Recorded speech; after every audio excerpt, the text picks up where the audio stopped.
بسم اللہ الرحمن الرحیم۔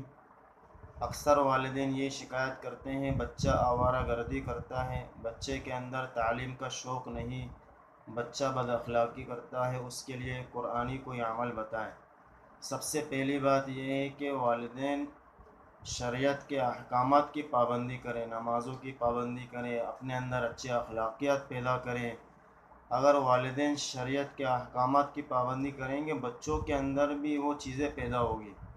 اگر والدین اچھے اخلاق اپنے اندر پیدا کریں گے بچوں کے اندر خود بخود وہ اخلاقیات پیدا ہوں گی، کیونکہ بچہ خالی الذہن ہوتا ہے، وہ والدین سے اپنے خاندان کے افراد سے بہت کچھ حاصل کرتا ہے۔ وہ اسکول مدرسہ بعد میں جاتا ہے لیکن اپنے والدین کے گود سے وہ بہت کچھ پہلے حاصل کر چکا ہوتا ہے۔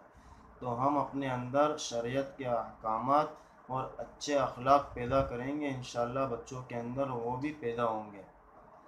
ایک قرآنی آیت کا عمل بتاتا ہوں، وہ انشاءاللہ آپ کریں گے ایک ہفتے تک، بچوں کے اندر انشاءاللہ تعلیم کا شوق بھی پیدا ہوگا، آوارہ گردی بھی بچوں کے اندر سے دور ہوگی اور بد اخلاقی بھی انشاءاللہ دور ہوگی۔ عمل یوں ہے، سورۃ الفاتحہ 1 مرتبہ، آیت الکرسی 1 مرتبہ اور 4 قل پڑھ کر پانی پہ دم کر کے بچے کو 7 دن تک پلائیں۔ انشاءاللہ آپ کو چند دنوں میں فرق نظر آئے گا۔